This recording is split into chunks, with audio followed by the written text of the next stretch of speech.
אשר קדישנו ומצוותיו, וציוונו לעסוק בדברי תורה. לעסוק בדברי תורה, לעסוק בדברי תורה. לעסוק בדברי תורה, לעסוק בדברי תורה. Okay, so that is so darn bright. Cheshbon HaNefesh. Cheshbon HaNefesh. So the tradition is that before Rosh Hashanah, during the month of Elul, we believe that during the month of Elul it stands for Nila Dodi V'Dodi Li, and that the king is in the field, that God is walking around. And on Rosh Hashanah, the way to think of this really is Rosh Hashanah is the opening day of court. Yom Kippur is the closing, is the judgment day, and in between you got all the arguments. Okay, and the month of Elul is the preparation for court. Make sense? You guys can come a little closer. Holy brother, I did not call your son. I'm sorry. I have not. Is he up late? Because I'm gonna have to call him. Wow, come on, you're smoking your pipe. Get over here. So what we have this practice called Cheshbon HaNefesh. Now, ideally, you actually do it every week, but certainly we do it in the month of Elul. 99.9% of rabbis who are not Orthodox, who do not have an Orthodox smicha, have no idea what Cheshbon HaNefesh really is. They think, we take into account our soul. They have no clue what it actually is. So Makabalim, especially Cordovero and Luria, the Ramchal, they have a very specific teaching of how, and it goes back to Sefer Bahir, the Sefer Yetzirah. Okay, it goes back to our primary books of mysticism about how we are supposed to take an accounting of our soul. Okay, how do we do it? And the challenge is that most of us don't know how. How many of you balance your checkbooks occasionally?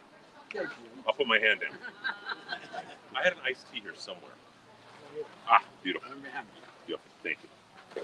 That all is Long Island. No, that's all it is. I got my shot from Dan. So, now, there's a whole process involved in Cheshbon HaNefesh. It's like doing accounting. Is anyone here an accountant? Or business owner? Okay? So, when you do your business, you do an accounting. Okay? You do an accounting. Now, how do you do it? It's very specific. You do your assets, you do your... In the same way, there's a specific way. So, let's start studying. Who wants to read? Who wants to start off reading loudly? All right. There's a Hasidic story... Loudly, Alan. Maybe put the camera on it. There is a Hasidic story about a hurricane lamp. Does anyone know what a hurricane lamp is?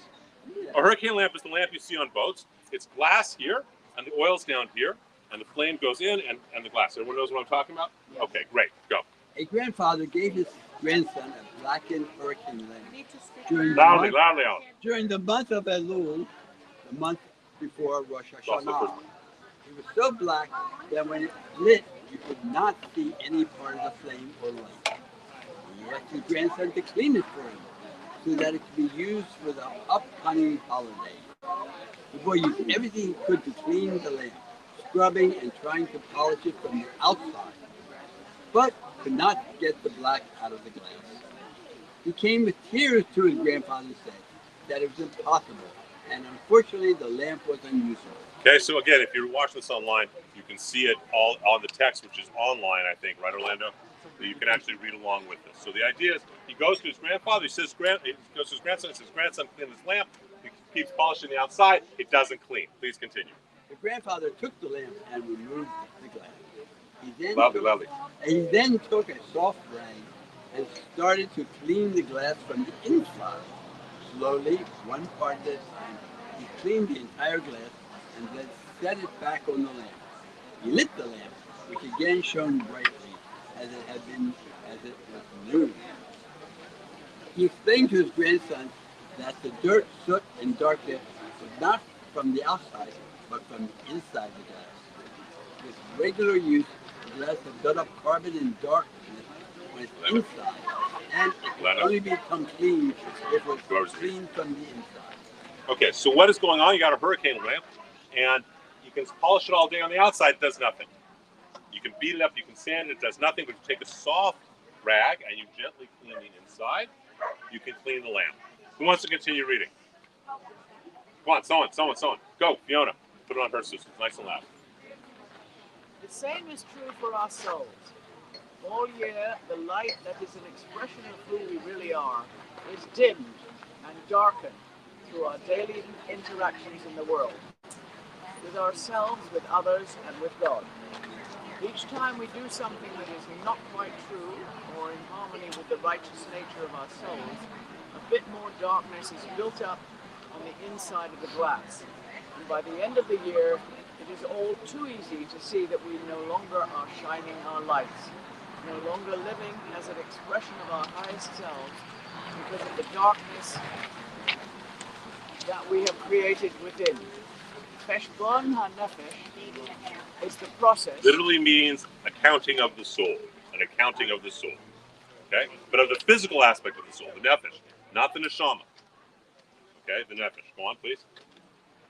Cheshbon HaNefesh is the process usually done during the month of Elul, although it can and ideally should be done throughout the entire year, where we take an honest accounting of our souls and start to clean the glass that is our lantern. Before we can truly act as we do during the 10 days of all, and make teshuvah with others, with ourselves, and with God, which we do on Yom Kippur, we must take a full and true accounting of all aspects of our soul's manifestations in this life. Okay, so my brother, God rest his soul, was a very successful real estate and tax attorney. And every year in December, he would go through an accounting of how his year was. A really detailed accounting so he could make plans for the following year. So he really knew what his assets, what his costs were. Right? That's the right way to do business. You own a business, that's the right way to do it, right? So he can decide, okay, I'm going to have this much disposable income, I'm going to have this much income to invest, etc. This is the same thing. But when you're doing it for your business, it's actually pretty easy. You're looking up your assets, your income, your costs, etc. So what is the model that we're going to do for Judaism? This is where we get to our Mekabalim, where we get to the mystics and the understanding. And again, this is very deep and very important. It's based on Sefer Bahir, Sefer Yetzirah, texts that are 2,000 years old. Okay?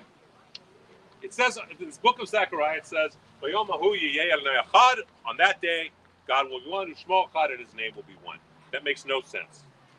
What do you mean his name will be one? That's useless and that's ridiculous. However, if you really think about it, here's what it is. Zechariah is very, very important. First of all, that phrase is used at the end of the Elenu, but beyond that, Zechariah is, we're taught, is the reincarnation of Moses' soul. He's pretty heavy duty. So, what does it mean? On that day, God will be one, God's name will be one. The skeleton key to open up all of Judaism is the name Hashem. So, Emmanuel would be kind enough to sit it down, or to stand up there. Face that way. Your best man at white impersonation is fabulous. Behold the name of God.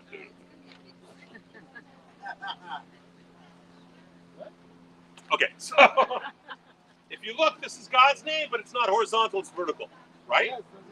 And if you take those letters of Yud, K, Vav, and K, the name of God's got to be strong.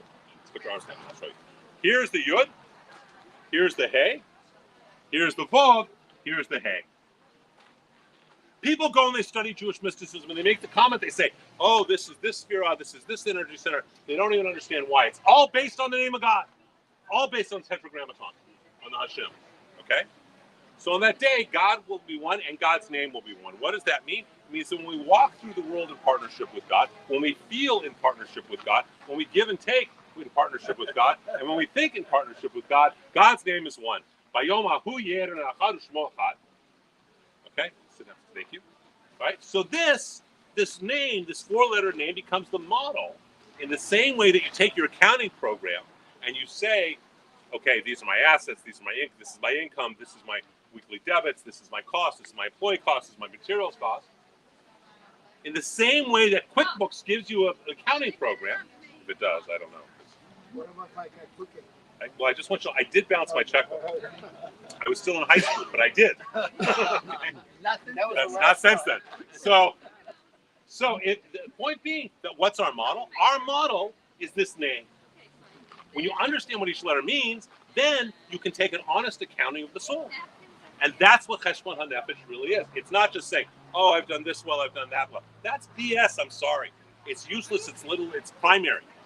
We're looking at the real stuff. So, please turn to page 3. Who would like to read the following gleanings taken from Sefer Bahir, Sefer Yetzirah, Hasidic practices, and integrated into the modern practice of Cheshbon HaNefesh? Who wants to read loudly? Come on, loudly, somebody. There are 4 parts with a hidden fifth to the name of God. Look at the image, okay?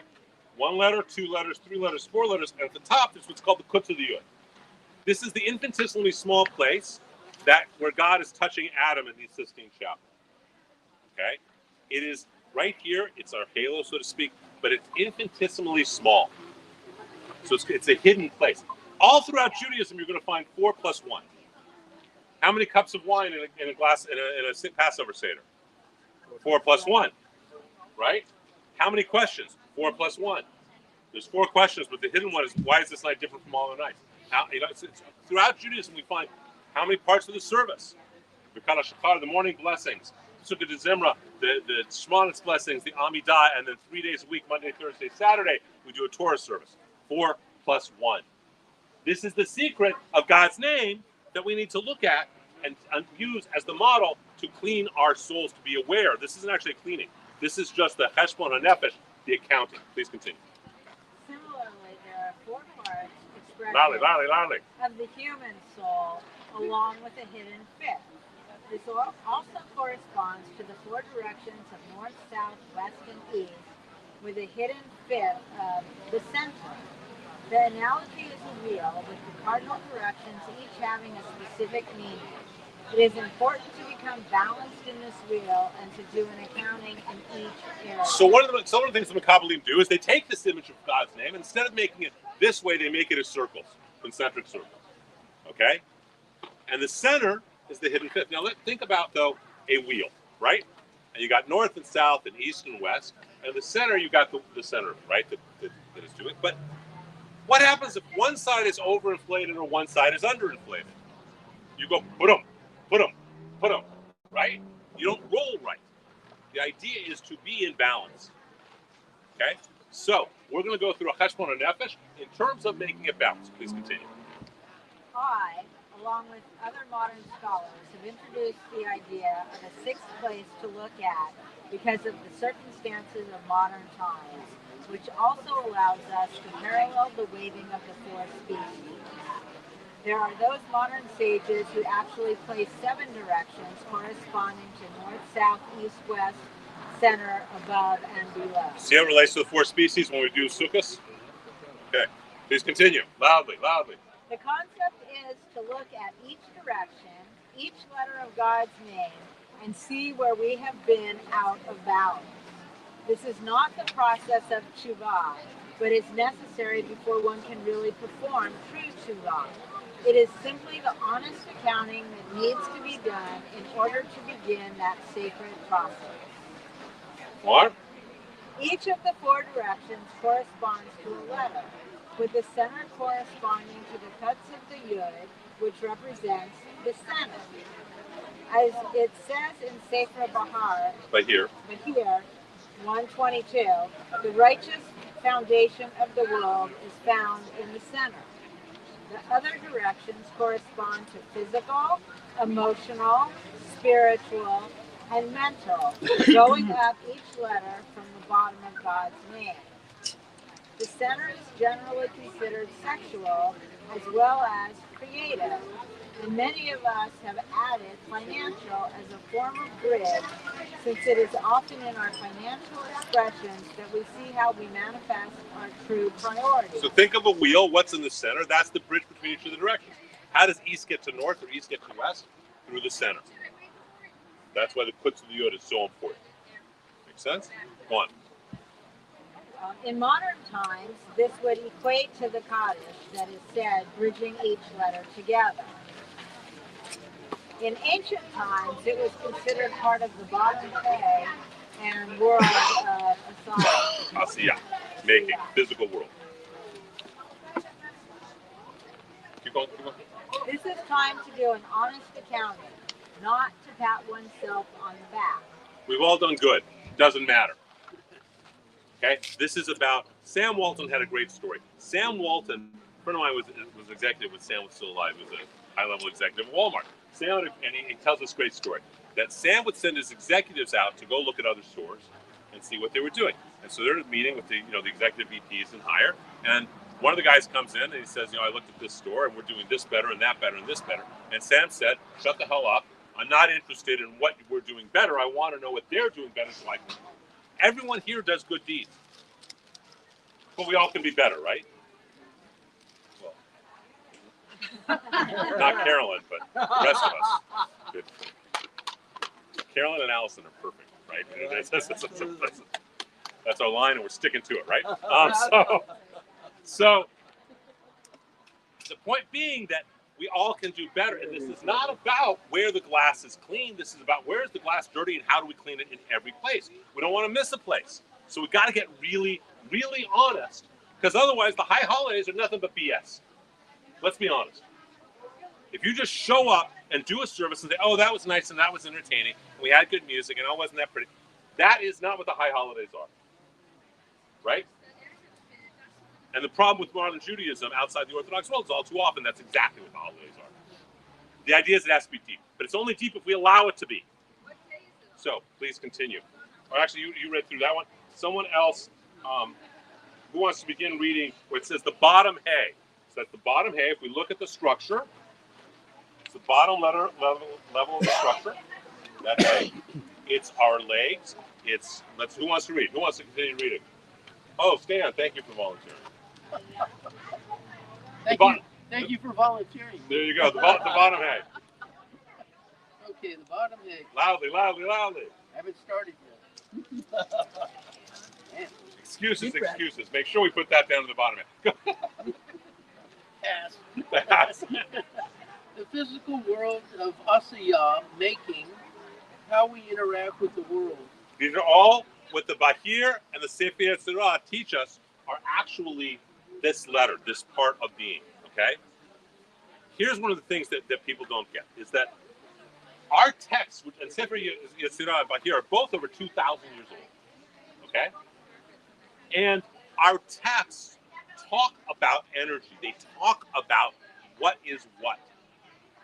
And they cross-correlate things. I once went to an amazing talk with my friend and teacher, Rabbi Abraham. Rabbi Greenbaum is one of the heads of the Breslov Hasidim. He actually founded the Breslov Research Institute along with Rabbi Chaim Kramer.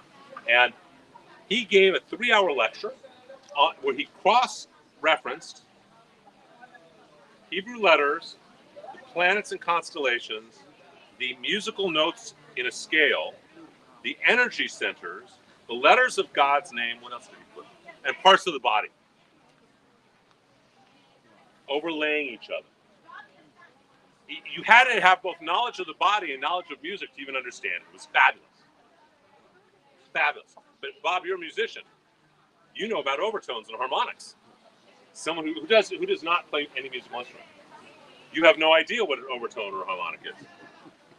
But the reality is, given the right amount of time and patience, a musician can take a piano and tune it from one note. Did you guys know that? You only have to do one note in tune. You can tune the whole thing through the circle of fifths. True? Okay? Our sages overlaid all this, and they do it in these texts. So that's what we're going to look at right now. What does the bottom hay mean? It's not just the letter. What does this letter actually mean? Go on, please. West are legs, and the Brachat HaSharar. The morning blessings. Of the liturgical service. Thank you. Morning blessings. How do you walk through the world? Have you been conscious of where you have stepped? How have you created or destroyed in the physical world? Hay is the letter of God that is placed in humans. The hay changes Avram's name to Abraham. Does anyone remember that? Avram's name is Avram, then he makes the Brit, the covenant with God, and his name becomes Abraham. Sarai, her name becomes Sarah. Okay, the hay is a very important part about God's presence in the physical world. Go on. Have you done all you could have to place God in the physical world? What have you done to darken God's presence in the physical world? Have you given and been charitable when you could be and were asked? Have you looked the other way and refused to give charity, remembering that we are commanded by God to tithe 10% off the top of our incomes to God's house? So here's a question. How many of us walk by? You've walked by somewhere, you've driven by, And there, at the end of the freeway on the off-ramp, is a guy with a sign. Right? And he's trying to get your attention. And you are looking everywhere but him to avoid taking those few moments and giving him a few points. Right? It's something I'm very proud of, and it's pain in my butt, but it's a good pain in the butt. Is that we taught our boys, you see someone asking for charity. It's a mitzvah. You give charity because they're giving you the opportunity to do a good deed. So we'll be driving and going this way. My sons will see over here a homeless guy. Mommy, Daddy, we got to go give change, the guy with the sign. Got to make 3 right-hand turns or 2 left-hand turns to get to the guy. But what if he's Mashiach? What if he's Eliyahu? What if he's Elijah? Right? Is it worth it if maybe that's what saves his life and gives him a burger? Go on, please. I want to hire your son. So what? Feel free. Hold on. All right, go. Wow. I want to be devil's advocate. Good. What if you're encouraging, enabling? Okay. Well, So, because I would say, great question. I would say So, offer food or offer water or offer. guys asking for food, give food. Okay, no, that's different. That's different than money. Guys asking for money. So I'm going to tell you a great story. Right? Because there's always stories, right? It's a great story that there is a man in a village. This is back in the 19th century. And a very wealthy man. And every year, right before the holidays, actually before Pesach, he tosses out envelopes. And all the schnorras and all the poor people come, he tosses that envelope. And there may be 1 ruble or there may be 10 rubles in it. So it's random. Okay, it's totally random. Okay? So he does all this, he tosses out, he always feels so good about himself. He does it one year, and this big Sephardi Jew comes from Spain, shows up who's a schnorrer. Beat up black coat, right? Long beard, 6'6", very thin. He goes to this man, he says, a pox on you, a pox on your children. He goes, it's not enough that we are poor, you have to taunt us? He goes, what are you talking about? He goes, this envelope is empty. The man with 1 envelope empty just because he would. He goes, a pox on you, you make fun of our tzedakah, of giving tzedakah. We give you the opportunity to do a good deed, and you then spend it and make fun of us. Well, the man feels horrible. He says, I'm sorry, here's 20 rubles. Please forgive me.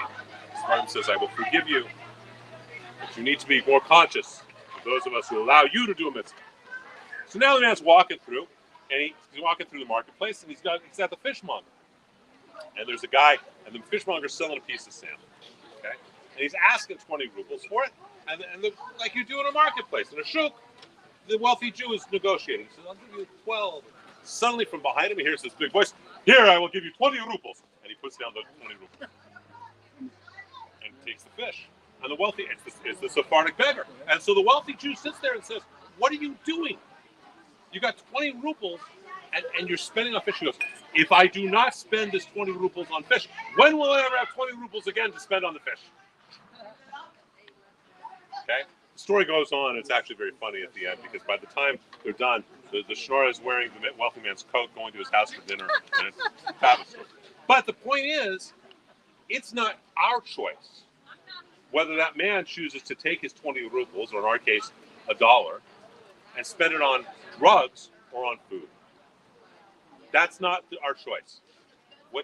Look, we teach, we give everything. You give to your kids, right? We give to our kids all the time, right? We give them knowledge. Forget about anything else. We give them knowledge and hopefully wisdom. Do they always take it? No, never. Rarely. Please tell me it's going to get better, okay? It was so much easier before the boys had hair under their arms, okay? They do. Yeah.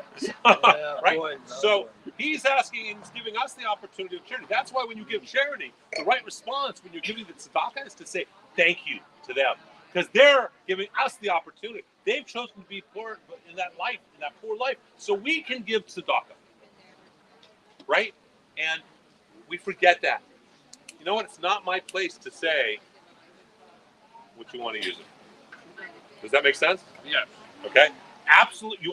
It's an absolutely valid And question. because I have young teenage children and preteens, this is very helpful if they say, Dad, why are you giving this guy or this gal? Because it's not about what he does with it is on him. But it's my responsibility and my privilege and my blessing to give it to him. Got it. Make sense? Yes. Okay. Please continue. Who wants? Are you going? Go ahead. I don't remember where you're at. Go on. When you have seen someone asking for change on a street corner, do you stop? Or did you let that opportunity to give charity go away and do nothing? Do you realize how important it is when we're asked to do something to do it? There's a wonderful story that wasn't the Baal Shem Tov, I think it's the Magid. There was a chassid who always, maybe it was Magid, might have been, yeah, I think it was Magid, might have been Zulus. There's a chassid who always was going to his Rebbe every year. He always would make it back. He would always be there for Yom Kippur. Okay, leave his house after Rosh Hashanah, take 10 days, travel and be with his Rebbe. Well, what happens one year? Everything is stopping him. His cart breaks down. There's an accident, one thing after another. Finally, he's getting close, and it's almost Kol Nidre. And he's getting close, and then he's stopped by people. He's about 3 hours away. And he says, people stop him, they say, we need a 10th person for a minyan so we can daven. Okay? He says, look, I'd love to stop, but I'm going to be late. I got to get to Kol Nidre with my Rebbe. They say, but we can't daven without you being with us. We need a 10th person. He says, I really appreciate that. I'm so, any other time I'd help you, but this one time I can't. Bless you. So he gets to Kol Nidre, and normally the Rebbe is very kind to him and gives him a hug. The Rebbe ignores him. Ignores him all of Yom Kippur. Just bypasses him, just treats him like he's not even there. Bless you. Finally, after Nila, the next day after Yom Kippur, as they're about to build sukkah, what happens? The man says, I don't understand this. So he goes to the Rebbe, and he says to the Rebbe, you've ignored me so much. Why have you been doing this? The Rebbe said to Mendel, the only reason you were on this earth, we were put on this earth, was so you could make a minyan for those 9 men. And you blew it. You blew it, and you can't take it back. What if the person who's asking for charity is the Messiah or Eliyahu? Looking for one good deed to bring an age of peace. What if that's what's going on? And you just bypass it. If you don't have money, you can at least stop and say, Shabbat Shalom, Shana Tova, I hope you have a good day. What's your name? But the point is, by bypassing and treating another human being as if they're not a human being, that's not okay, is it? So, this is why it's so important when we're asked to do a mitzvah. That may be the reason we are on this earth, was in that one moment to help those 9 people. In that one moment to help the man at the end of the 101 freeway. Maybe that's why we're even here. Please continue. Do you leave a mess behind you?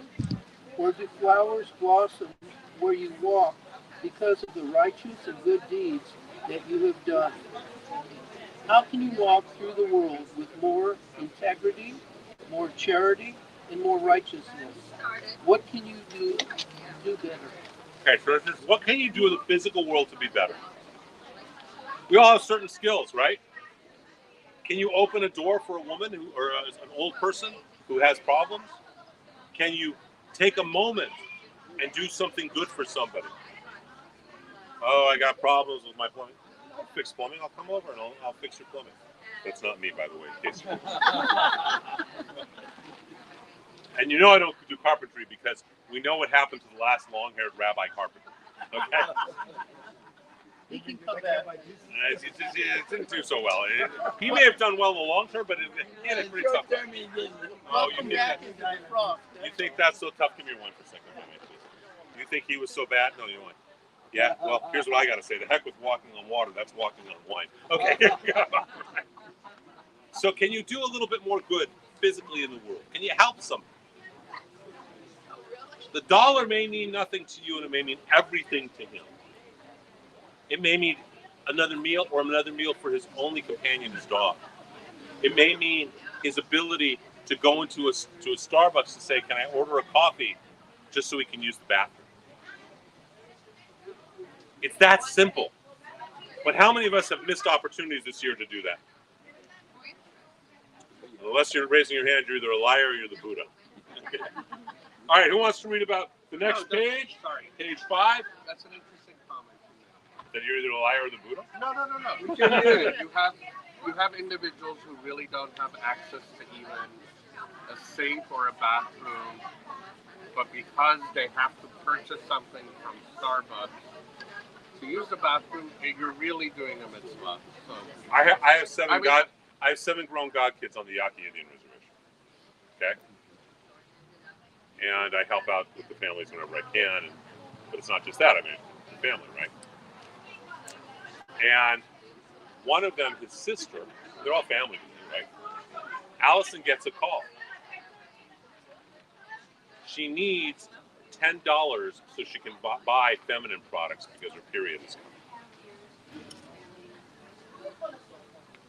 Think about that for a minute. She didn't have the money for a tampon. Okay? And we throw around that $10 in whatever way. Right? Starbucks. So, and just because someone may look like they're doing well doesn't mean they are. Right? So the idea of taking care of people, of making the world a better place than we found it.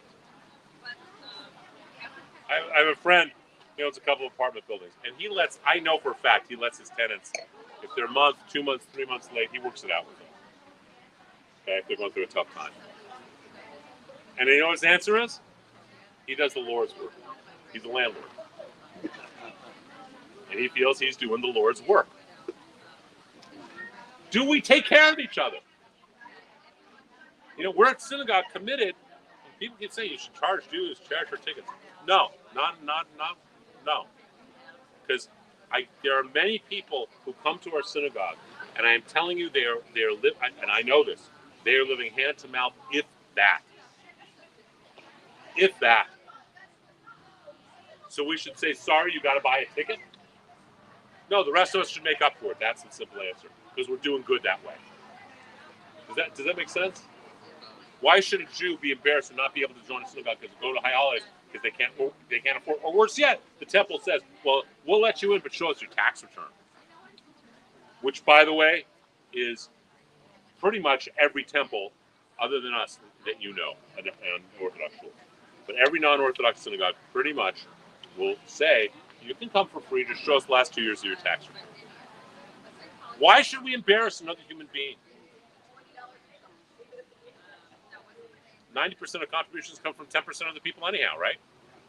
90% of your business comes from 10% of your clients, true or false? Or 80-20, however you want to look at it, right?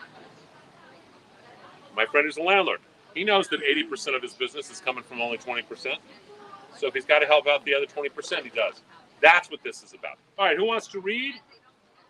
The Yud on page 5, top of page 5. Someone loudly. Carolyn, what a great idea. Can you yell? Yeah, but this is Bob. I'm sorry. Go back. Yeah, I apologize. It is Bob. I apologize. That's where we're at, right? Yes, because it's hey, Bob is our torso, right? Go on. Bob, the world of Yetzirah forming, how we feel emotionally, south, our torso, and the Sukkah de Zimra, that portion of the prayer service. Psalms and the blessings of praise, part of the liturgical service. How do you act emotionally with yourself and with others? So we talked about physically, now we're looking at the emotions. Someone once defined emotion as in motion, energy in motion. Like the Bob, our feelings connect our whole beings and form how we interact with the world. They, like the Bob, are the connection and conjunction, like Meyerson. Do your feelings control you with your ability to manage them? Do you try to subdue or control your feelings as ludicrous as trying to control having diarrhea, according to Rabbi David Zeller, Beitzen, and others based on you? So basically, saying I'm going to control my feelings is like saying I don't have to poop when I do. Okay? You can say it all day, but you better get your butt to a bathroom, right? The same thing. This is what this vav is. It's the emotional part. You cannot control your feelings. You cannot control the emotions. You can swim with them. That's why the element that's associated with this letter is water. Please continue. Do you put them in a box and try to hide the box away, and then they come out in shadow action? Do people know what the shadow is, what Jung's shadow is? No. Okay. Carl Jung established something that was called the shadow. It's a psychological process. The shadow is what you keep in a closet you don't want to admit you have, but it's controlling how you act. Okay? So your shadow, right, the guy's 30 years old, and he just got married, and his shadow is still not quite settled into being married, and so he's still looking at girls in a way he shouldn't be. Okay? Maybe he's flirting with them, or whatever it may be. The shadow, your fears, those parts of you that you hide but are really very deep inside of you. Maybe it's that you feel anxiety or you don't feel good about yourself. You feel too arrogant or you feel incompetent. And so everything you do because you feel less than, you start bullying everyone around you to make them come down, to make them feel bad so they can feel as badly as you do. Anyone ever known anyone like that? That's their shadow. That's what Jung talks about as the shadow. Okay? Please continue. What are the most important feelings for you? How do you express your feelings with others and with God? Do you have tabrita or a halal within which to safely express? Friends to study with, a kahal, a sacred community. Within which to safely express those feelings? Safely let the energy be in motion. Is your life, when you are truly honest, all too often based on fear, which is the fastest way to darken that lamp's glass? Okay, here's your hint. Every choice in life is between fear and faith. And every time you choose fear, you're putting some schmutz in the middle of that lamp. Every time. And so the reality is, are we letting our emotions control us? This is the vav in the sacred name. This is what a Kabbalah teaches. So the point being that when you sit there, are your emotions controlling you like a 3-year-old? Or are you dancing with them so that you can let them out appropriately? How many of you have seen the movie Ushpizin? Ushpizin. It's the movie about Sukkot. So it's great seeing it. He needs Ushpizin. It's a fabulous movie about Sukkot. We'll watch it again during Sukkot probably. And there's this fabulous scene where he comes, where the chassid comes. He's a Breslov chassid, and he comes and he needs a miracle, and he starts going like this. Abba, Father, tenli nes, give me a miracle. Abba, tenli nes. Abba, tenli nes. Hey. With all this passion. That's moving your emotions. King David comes into Jerusalem dancing. So passionately he dances that his skirt comes up and his wife gets angry at him because he's showing his thigh. So, all right, and everything else. And so how do we deal with our passions? How do we deal with our fears? How do we deal with our emotions? This is the vav of God's name. Please continue. Okay. Or to quote Rabbi Yoda, fear leads to hate. Hate leads to anger. Anger leads to suffering. Everything about fear is a mistake. You cannot have fear and faith in the same place at the same time. The more of one, the less of the other, and vice versa. The answer to fear is not courage, which means to come from the heart. The answer to fear is faith. Okay? These are not the days of fear. Yirah actually means awe, not fear. There's an aspect of fear and awe, but awe is just you're overwhelmed. It's so much bigger than us. That's a healthy thing. Fear, never healthy. Can any of you think of one time when fear has helped you? Running away from a lion. That's not fear. That's just smart. But to base our lives on fear, and not only that, not only is fear not good, but think about what is caused by it. As opposed to having faith, this is the feeling that we need to have. We need to change our feelings from fear, which leads to sadness and suffering, into places of the way counteract is have more faith. How many of you are worried?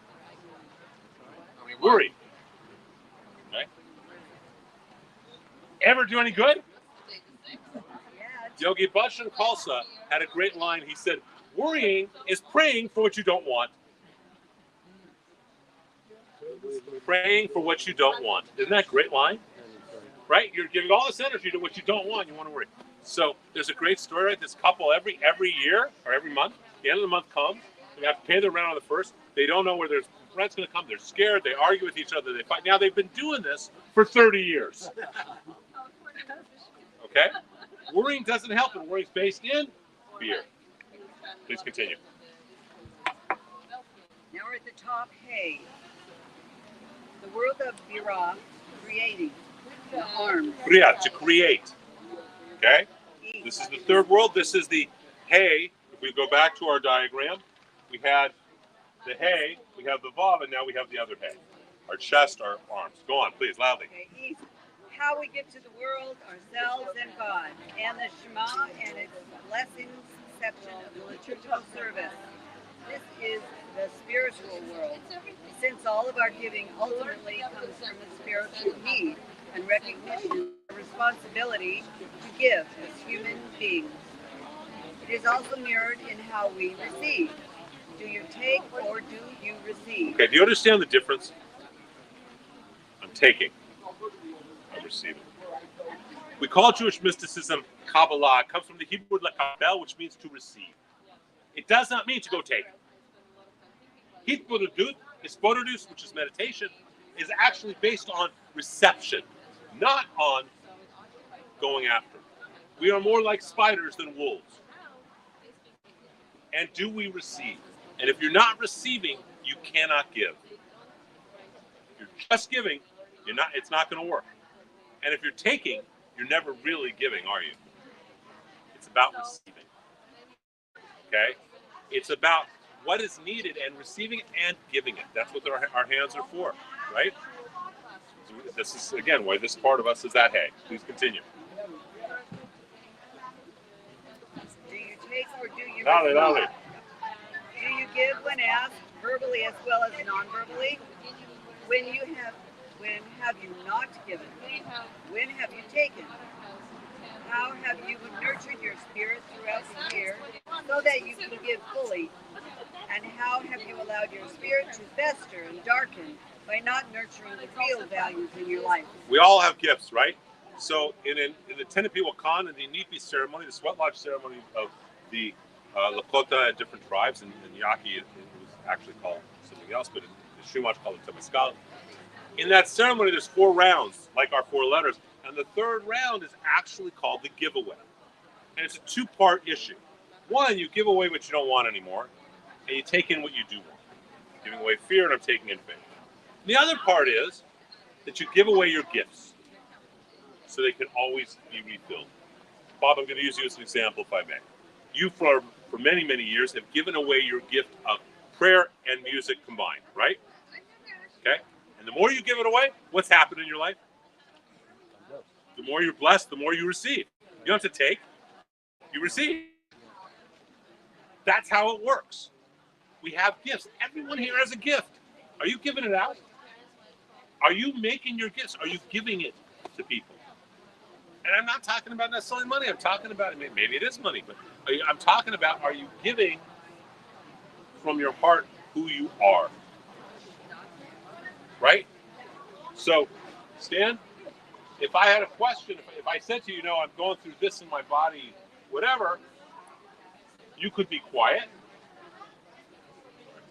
Or you could say, wait a minute, Rabbi, because tell them what you've done for 40 plus years. 50. Okay. Pharmacy. Okay. Or you could say, you know what, Rabbi, try this or try that. Doesn't cost anything, does it? He's giving of himself. And you get more opportunities to give when you do that, and you get to receive more. Please continue. Is giving to others more important than your work, less important, or a manifestation of your work in the world? Do you have real conversations about spirituality with others, with yourself, with God? Do you even talk with God and nurture your spirit? How many of you have conversations with God? Why not? I made a huge. I was a young rabbi. I was young once. I've earned all these white hairs and wrinkles. Okay, I just want to be clear. I was. And Alice, just to know how young I just want anyone else can listen to the manual. I just want to. Someone has sent a picture. They found some old pictures when I was like 30, and Allison saw them. She goes, "Man, I would have gone there." I'm jealous of myself at 30. So I just want you to know I was young once. But are you giving? Are you really? Are you sharing who you are? Okay. And when we're young, we don't always do that, and we need to. And when we're older, we definitely need to do it. Please continue. Do you have? I know those stories from time. When I was a young rabbi, I'm sorry. When I was a young rabbi, I was doing the high holidays, and I said, okay, when we say our evening prayers before we go to sleep, and how many, assuming that everyone says evening prayers going to sleep. I said, so how many of you say your evening prayers going to sleep? And like 5% of the people raised their hands. I just figured that everyone was like me. They did that. And then found out that wasn't the case. So don't make the assumption. Why are we not talking to God all the time? You think there's anything he doesn't know? Okay? Why are we not just having conversations with God, pouring out our feelings? Rabbi Nachman teaches that before we even go and pray, we should go out in the morning and talk to the plants and listen to their songs. Why are we not? Makes no sense, does it? So how many of you now are going to say prayers to God? That doesn't mean you're going to say, now I lay me down to sleep. But how many of you are going to say something and talk to God? Doesn't matter. Just talk to God. There's only one sermon I have ever planned in my life. Okay? Only one. The boys were born in August, thank God. And they were both holding me. They were holding my pinkies. They were so cute and little. They were so cute, right? And this is what came to me as they're holding me, as they're being washed. And what came to me was, I immediately love them so much. If I can love them so much, how much does God love me? And the idea of not being willing to talk to God is as ludicrous as, God forbid, my child not being willing to talk to me. We have some kosher wine that we're eating with you. Thank you. You're kind. Shana Tobacco with a sweet, sweet, beautiful chag. Right? So, if I can love them so much, how much does God love us? Right? The idea. How many of us are parents? Our children can tell us anything, right? We're never going to judge them. We're going to try and help them. So why do we not talk with God that way? That's the only time I've ever planned a sermon. I knew at that moment what I was going to talk about on Yom Kippur. So what do you do for all your other sermons? I meditate. So what I do, just the way I do all sermons, Bob, is I've never written a sermon. Okay. What I do is I pick a song that the cantor's going to sing when I'm done, and I back into it. Wow. So that's what I do. It just makes it. I'm familiar with the material enough. I've been doing, but that's how I've never written a sermon. That's how I do it. Remember, I was a college professor before I was a rabbi, so I was used to teaching. So I know where I got to end. How I get there is a roller coaster. Sometimes more for me, sometimes more for you. But it's a roller coaster, right? So that one time I knew exactly where I was going to go. Actually, this time I don't know which ones, but I know I'm going to talk about Israel a lot because Israel touched me so much when we were there in July. So I will share some stuff from Israel. I don't know if I'm going to share the real theological question I have. So here's my theological question for everyone. Bob knows my question coming up. My question is, we took a river raft down the Jordan River. I fell into the river. Does that mean I've been baptized? And does that make my son John the Baptist? I don't think I'll put that out in high holidays. But please continue. Okay. Robert Bly taught that if wearing a special shade of red nurtures your soul, then you should wear it no matter what anyone says or how silly it may look. Do you nurture your spirit's needs? How can you do it more? When and where have you violated what your spirit knows is right by acting inappropriately, hurting others or yourself, violating what your soul knows is best? Let's think about it a minute, right? Every time, think about your own life. Without exception, I may talk about this in the high holidays. It's such a great topic too. Every time that you had something and you did what your soul really felt like you needed to do, it's always worked out well, hasn't it? True? And every time you've gone against what inside you knew you shouldn't do, and you did it anyway, has it ever worked out well? Doesn't work out so well, does it? Right? So it's so important to follow our bliss, follow our soul, follow our path, follow our spirit. Please continue. Most addiction recovery programs are based in a form of spirituality because, as Melodon Somé has said, addiction is a spiritual energy that needs to be released without the context, elders, or cultural container within which to release it. Would you say that again, please? Yes. It's a really important line. Addiction is a spiritual energy that needs to be released without the context, elders, or cultural container within which to release it. This is my friend Maladomo, died a couple of years ago. We used to teach together. Maladomo Somé, whose name means he who is friend to the enemy, wrote a great book called Ritual Power, Healing, and Community. He also wrote a great book called Of Water and the Spirit. Maladomo had a great line about what is an addiction. He said it's an energy that needs to be spiritual energy, that needs to be released, but it doesn't have the cultural container or the elders to help release it, to contain it. Now, if you think about addiction that way, that's exactly what the 12-step programs are based on, isn't it? Right? 12-step programs are based on the idea that addiction is a spiritual dis-ease, imbalance. It's not a physical imbalance only, it's the spiritual part that you got to work with. That's what he's saying. And do we take care of our spirit? Are we nurturing our spirit? Are we doing those things that we need to do to keep our spirit in its natural state of joy? Please continue. What have you been addicted to, and how can you let go and heal that addiction? Okay, who's got an addiction? Again, if you're not raising your hand, you're a liar or the Buddha.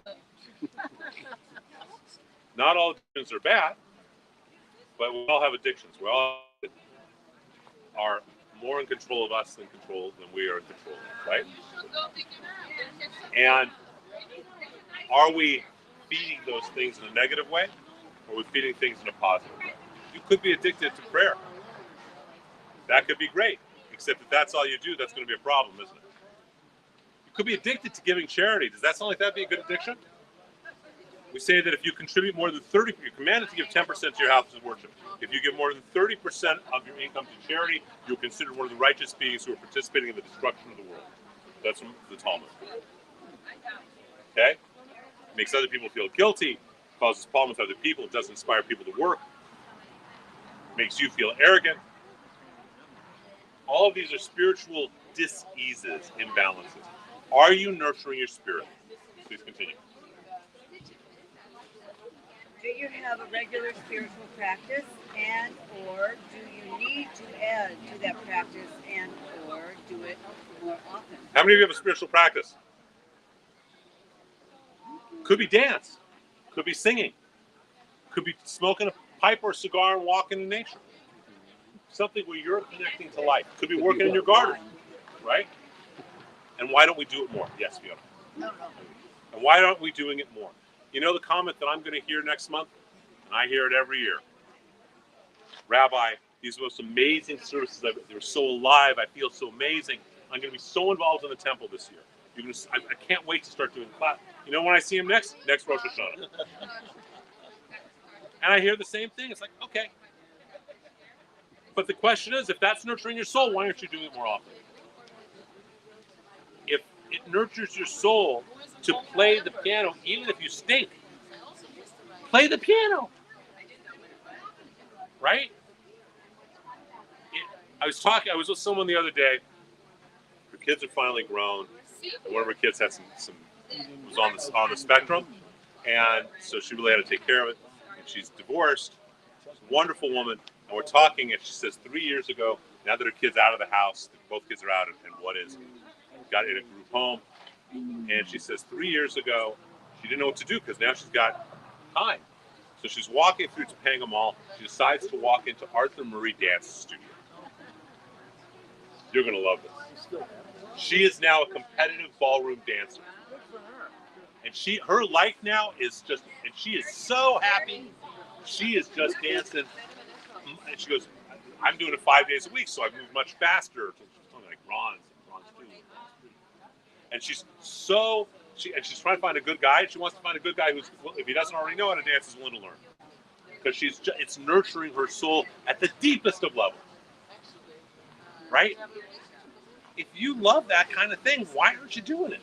I was so happy for her because that's going to temple for her. That's her nurturing her soul, her spirit. That was the last part of that one, right? Who wants to read about the Yud? The Yud. Come on, someone loudly, someone with a big voice. Someone with a little voice that's going to yell. Come on, who wants to read? Go, Fiona, go. You got a good voice. Good. The word of Atzilut. Atzilut, emanation. The mind.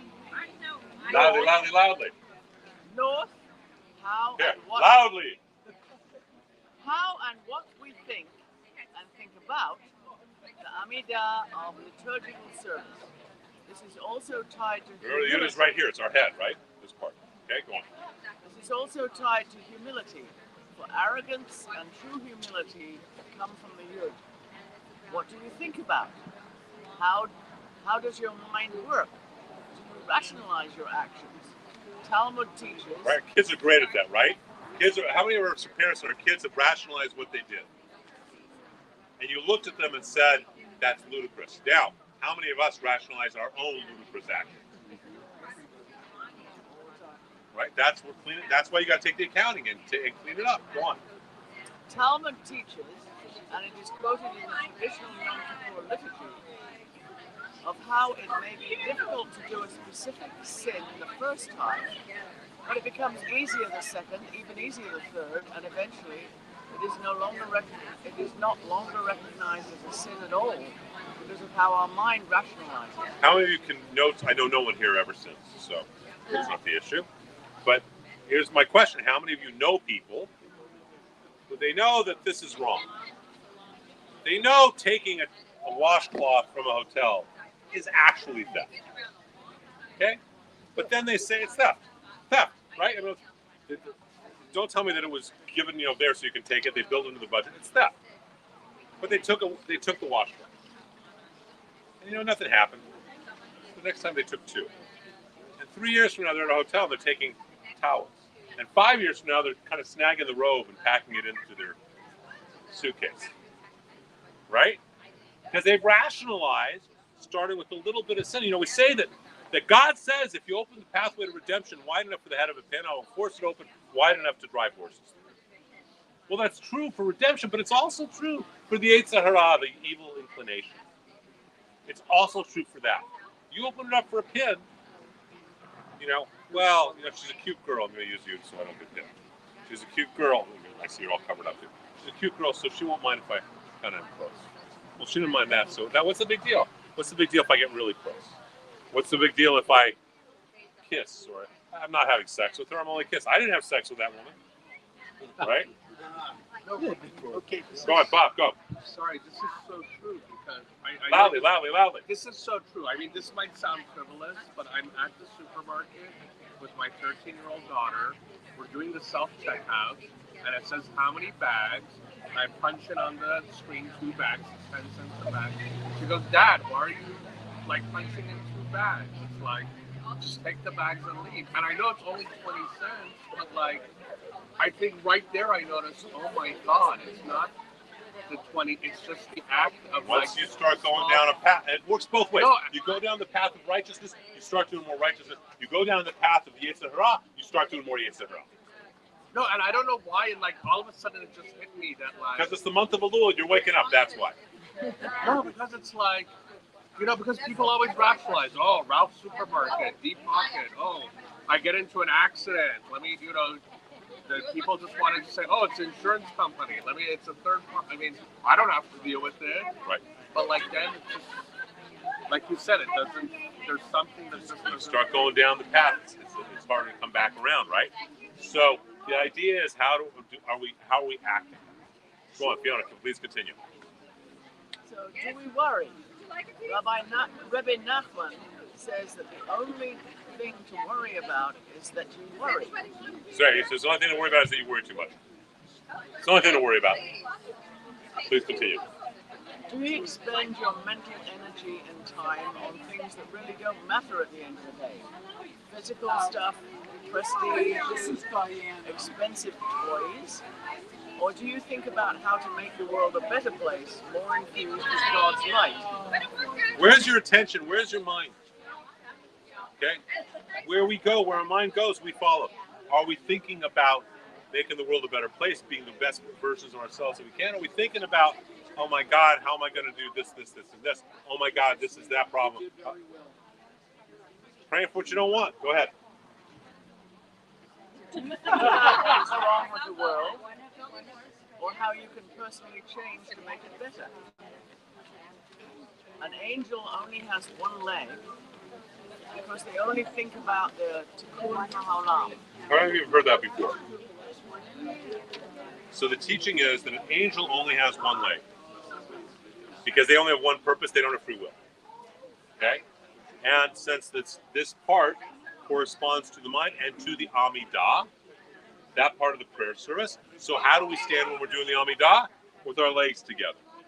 Why? So we can find out what is our purpose. That's why the beginning part, where it says Adonai sabatati taku fi agiti hilatecha, does not mean the way it's translated in the prayer book. What it really means is Adonai sabatati taku, God, open my mouth. Yagi, cause my lips to speak of you. Cause me to speak of you. So we are empty like an angel, so we can hear God speaking through us, so we can then allow ourselves to hear what we're supposed to do. Please continue. Go up there. Their peace Two. of repairing the world. Pausing. The reason you do that is bottom hay. Bottom hay. Right. So think about it, right? I made sure my bottom hay, my vav, my other hay, and now I'm together. So I'm totally, I've cleaned myself out. Come on, please. Please, you know. Because they only think about their Loudly. tikkun ha'olam, their piece of repairing the world, which is why we say the Amidah with our feet together as if they are one leg. How often and where have you forgotten your real purpose in life? Have you, and only you, how you and only you can make the world a better place? Where is your mind? Where your thoughts go, the rest of you follow. How often and where have they led you away from your highest purpose, from appreciating the magnificent gift of life, and instead led you to darken the lantern? Do you guys see how this is so applicable?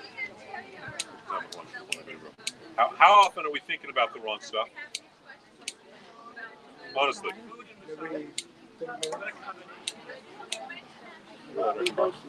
I'm thinking about where I can find lighters. Thank you. So, how often is our attention not where it's supposed to be as a result? Thank you. So, instead of focusing, how do we make the world a better place? We're focusing on basura, right? We're focusing on craziness. Instead of focusing on what we're supposed to focus on to make the world better. Being in the moment. Making each moment special. Each moment a reflection of who we are and what God wants us to do. Please continue.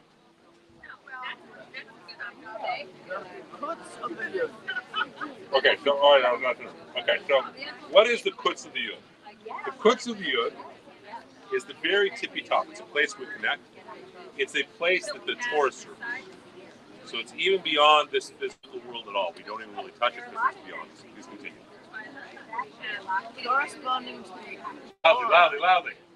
corresponding to the aura, halo around you, place on your head where your yarmulke is kept to remind you of your connection with God. The center of the wheel, creative energy, including creativity manifested as sexuality, and the Torah service in our liturgy. Where have you squandered your creative forces? Where have you used them appropriately? Come on, how many of us do not use our creativity in the best of ways? Right? We all do that. Are we squandering it? Are we squandering the gifts God gave us? Because, and that includes both creativity, it includes all the spark, our passions. includes sexuality, right? So I tell the story. You guys probably heard me say it somewhere. We're at a Persian wedding, and Allison's with me, and this girl starts walking this way. She's about where that wall is, and she is wearing a gorgeous, beautiful Persian girl, mid-20s, high heels, long dark hair, and she's wearing a micro mini dress made of lace with nothing underneath. And yes, I'm sure. Okay. He thinks you may advertise a little bit too much. So she's walking, and there's no way I am going to turn my head. Right? I realize I have this inherent desire to, but I choose to not squander my creative energy. Okay? Allison goes like this, oh my God. Okay? And the irony is the same girl comes to me later in the evening, Rabbi, say a prayer that I should get married this year. And I really wanted to tell her, don't advertise so much. Okay? Not only do we know how the milk tastes, we now know what the cow looks like, what its body composition is, how much muscle and fat and everything else it has. But we squander it, don't we? In one way or another. Are we using our creative energy in ways that we should be and that we can, that God gave it to us to do? And that doesn't mean when we squander it just one way, but when we don't access it the way we should. So I'm going to use you again. Part of your gift is music. If you're not playing music, you're not doing what God put you here to do. It's just that simple. You dance. If you're not dancing, physically, teaching people, sharing it, enjoying watching it, you're not doing it. You're helping other people appreciate it. What I told you was that I didn't understand ballet until I saw it at the Kirov.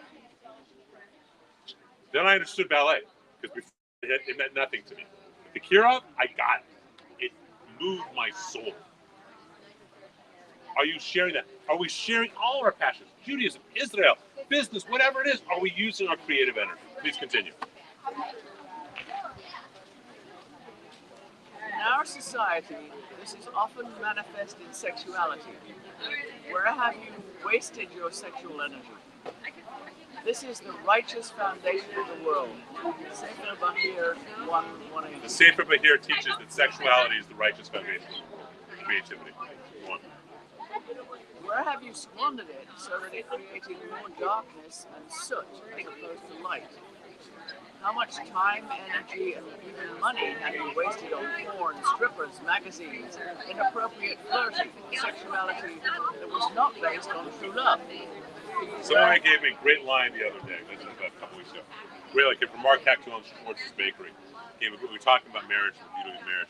And he made a great line. He said, marriage is a license to make love. Isn't that beautiful? As opposed to go get laid. Isn't that beautiful? It's different when you're in an intimate relationship, isn't it? Different feelings. And it becomes a creative that creates a fire that bonds you because of everything else. It's the center of the wheel, so it explodes out into the mind, the body, the physical, the spiritual, emotional. It's not just to feed on itself. Please continue. Where have you cheated the world, yourself, and God by not utilizing your creative gifts and talents to their fullest extent to make the world a place more filled with light? How have you used those creative and or sexual gifts and talents to hurt yourself or others rather than to heal? So every year I give a class, every year to 18 months. It's on marital intimacy in the Talmud. Some of you men have taken it, right? And then the wives are so happy because the men come home frisky. Right, Carol? Oh, sorry. Right. Right? I will not teach that class to women. Sorry. I'm sorry if anyone thinks it's sexist. I won't teach that class to women. And it's all right there in Talmud. Because it's not appropriate. Is it? Plus, it's a bad career move. I don't want someone to say, guess what I learned about from my rabbi. But beyond that, I'm not going to teach it to women. I'm just not. Because it's something to be shared between a couple. And if it's not my wife, I'm not sharing it with any woman. Make sense? Does that make sense to all of you? It's not to be sexist. It's just a reality. So send your husband to come to you. Go on, please. Oh, that was that. All right. Who wants to read the next part? The last parts that we have at the bottom of page 7. The act of repentance. Somebody loudly with a big voice. Bob, what a great idea. You got a big voice. But the act of repentance, the act of prayer, and the act of giving charity can lessen the severity of the decree. Okay, you guys familiar?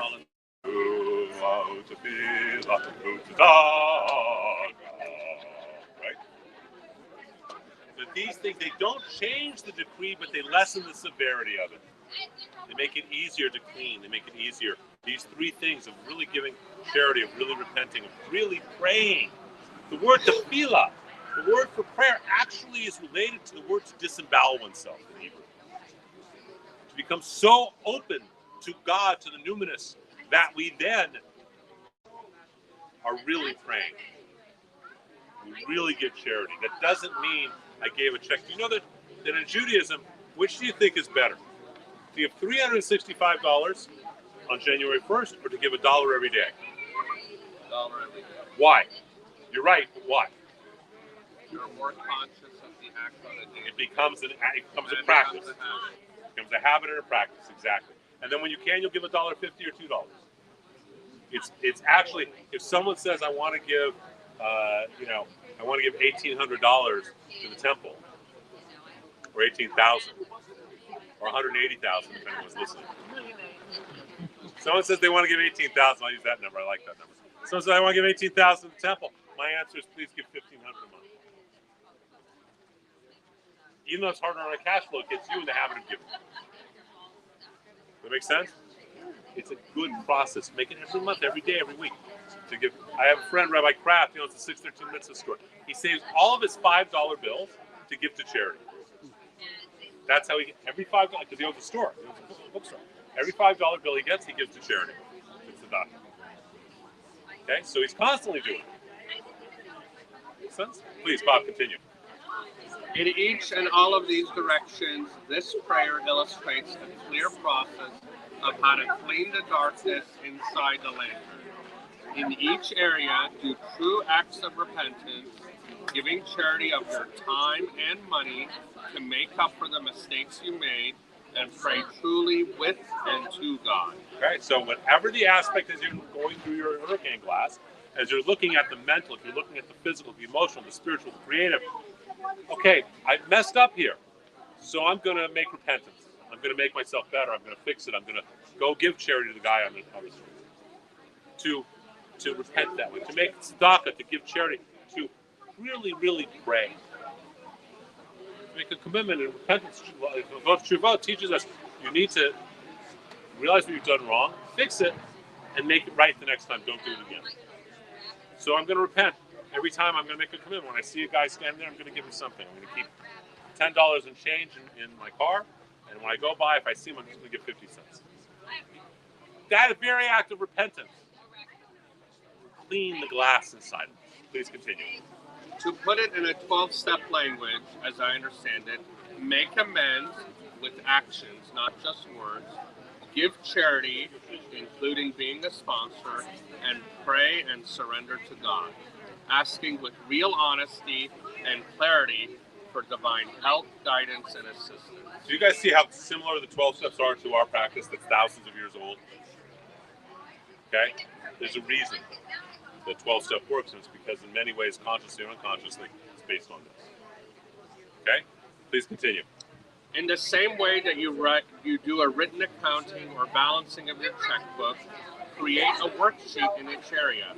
Put down in writing who and how you have earned others. This is the hard part. We all want to take the easy road, don't we? Oh, I'm going to think about it. I'm going to meditate on it. I'm going to go home. This is a really interesting class. So I'm going to think about it. And I'm going to sit there and say, oh, this is where I need to fix this, and this. That's great. What works better, that or writing it down? Honestly. And then checking it off. You build buildings. You know how to build a building. You know how to do it in your head. But you write it down, don't you? You put down your checklist. Right?